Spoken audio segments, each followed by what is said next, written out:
Kalau memang banyak banget seperti itu kasusnya di tengah-tengah kita, di sekitar kita, mungkin siapa tahu itu juga teman kita, keluarga kita. Kalau gitu solusinya apa bagi mereka yang tidak bisa divaksin, tapi mau mendapatkan proteksi yang lebih maksimal? Ya, ini menarik sekali topiknya, Dok.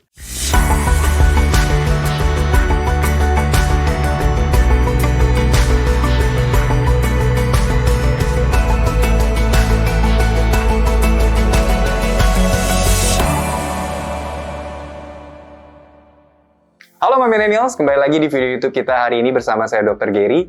Dan tahu nggak sih Mami Millennials, kalau tidak semua orang itu bisa terproteksi maksimal loh oleh vaksin COVID. Yes, mereka adalah orang-orang yang memiliki kelemahan sistem imun, atau yang kita sebut dengan immunocompromised.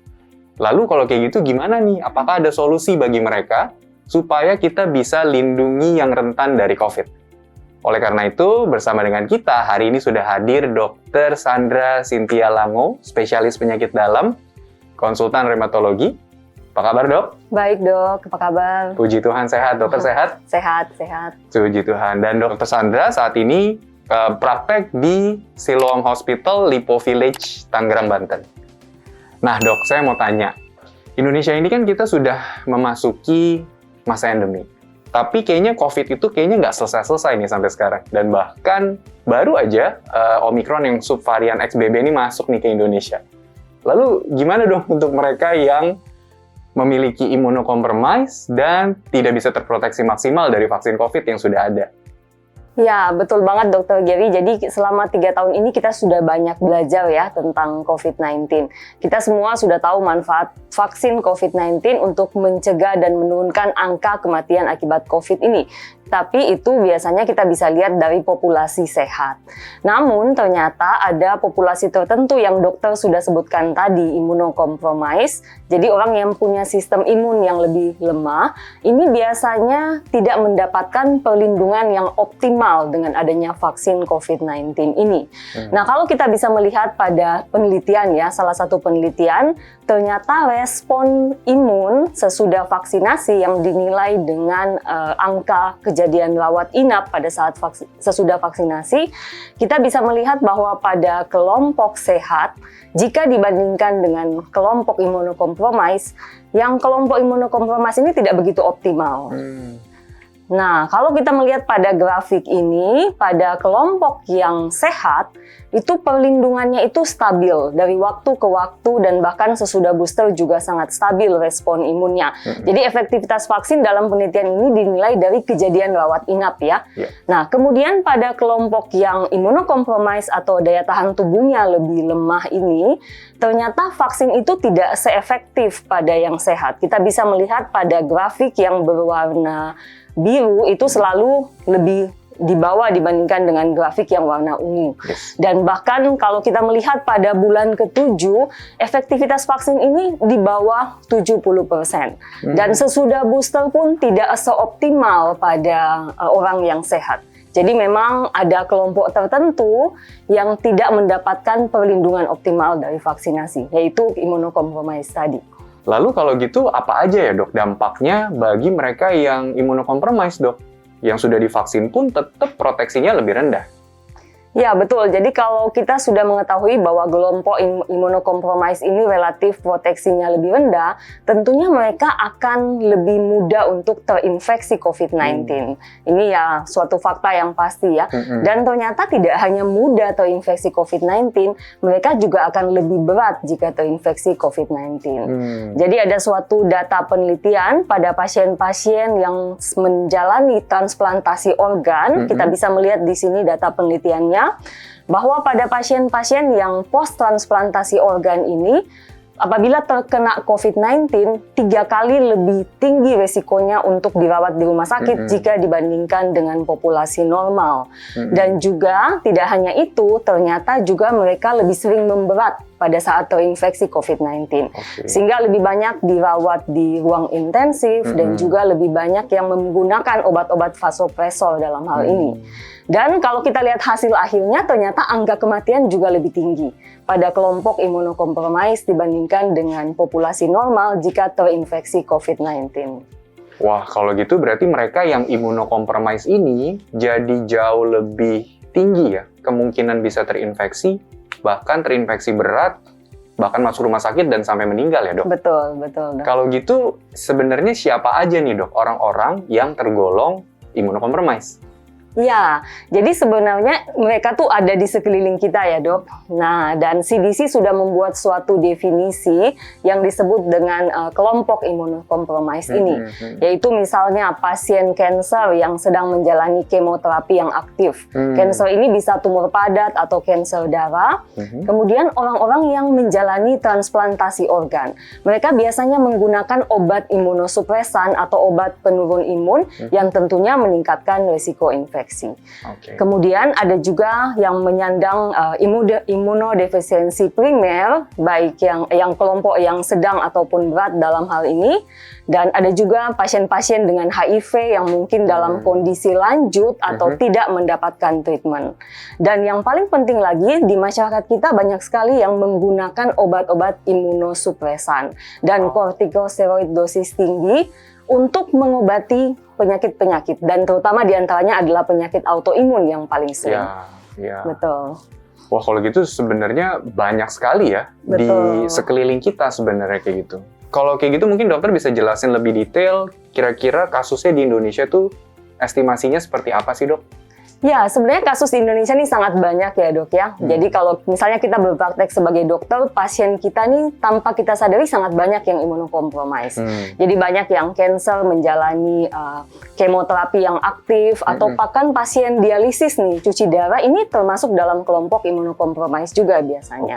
Kemudian mungkin tidak hanya pasien kita, tapi keluarga atau teman-teman kita juga banyak juga yang menjalani transplantasi organ atau HIV yang sedang dalam pengobatan. Nah, ini juga golongan-golongan imunokompromis. Jadi mereka sebenarnya banyak sekali dan hidup berdampingan dengan kita. Dan ini perlu mendapatkan proteksi lebih karena biasanya vaksinasi tidak begitu efektif pada mereka. Oke, kalau memang banyak banget seperti itu kasusnya di tengah-tengah kita, di sekitar kita, mungkin siapa tahu itu juga teman kita, keluarga kita. Mungkin ada solusi mungkin, Dok, bagi mereka supaya bisa mendapatkan proteksi yang lebih baik? Ya, ini menarik sekali topiknya, Dok. Nah, tunggu dulu, Dok. Sebelum Baik. dokter jawab itu, mungkin supaya millennials yang nonton bisa lebih relate, lebih aware kalau memang kejadian ini benar-benar ada di sekitar kita. Mungkin Dokter Sandra bisa ceritakan pengalaman dalam praktek dokter sehari-hari bertemu dengan pasien-pasien yang memang memiliki imunokompromis nih.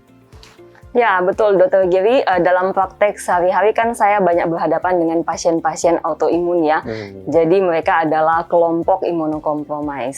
Nah, pasien-pasien autoimun ini beraneka ragam. Ada yang mungkin ringan sekali dan bisa divaksin dan mendapatkan proteksi yang optimal.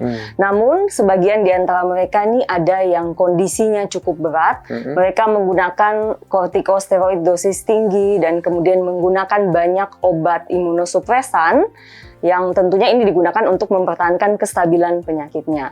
Dan kadang-kadang walaupun sudah menggunakan obat-obatan itu, kondisi mereka tidak cukup stabil, sehingga biasanya dokter akan meminta mereka untuk menunda vaksinasi atau bahkan tidak mendapatkan vaksinasi COVID-19. Nah, ini yang menjadi kendala. Jadi mereka tergolong dalam kelompok yang kita tidak bisa proteksi dengan vaksinasi COVID-19. Ini salah satu contohnya. Contoh yang lain, ada juga pasien autoimun yang sudah mendapatkan dosis pertama vaksin COVID-19, tapi kemudian mengalami flare atau kumat, yaitu bisa saja terjadi. Nah, sehingga mereka tidak memungkinkan untuk melengkapi jadwal vaksinasi sesuai dengan jadwal seharusnya. Akibatnya tentunya respon vaksinasi ini tidak sebaik pada orang yang bisa melengkapi 2 dosis vaksin. Nah, ini menjadi kendala. Ataupun ada orang yang mengalami alergi berat ya, Dok. Dengan vaksinasi, alergi berat segera atau anafilaksis, sehingga ya memang mungkin dia tidak diizinkan untuk vaksin lagi ataupun dia sendiri takut untuk divaksin. Nah, ini tidak bisa mendapatkan vaksinasi. Berarti kalau gitu tidak semua orang sebetulnya memang bisa dapat vaksin COVID, tidak bisa melanjutkan vaksin COVID-nya, bahkan ada kondisi-kondisi yang tidak diperbolehkan oleh dokternya untuk bisa mendapatkan vaksin COVID. Kalau gitu solusinya apa bagi mereka yang tidak bisa divaksin, tapi mau mendapatkan proteksi yang lebih maksimal? Ya, menarik sekali dok. Ini yang kita bilang menarik tadi ya, bahwa saat ini sudah ada yang namanya antibodi monoklonal. Oke. Jadi sebenarnya ini adalah salah satu jenis obat. Antibodi monoklonal ini mirip dengan antibodi yang ada di tubuh kita, tapi dibuatnya di laboratorium. Kemudian dibuat dalam bentuk obat yang bisa disuntikkan ke tubuh kita. Nah, antibodi monoklonal ini punya dua efek sebenarnya atau dua indikasi.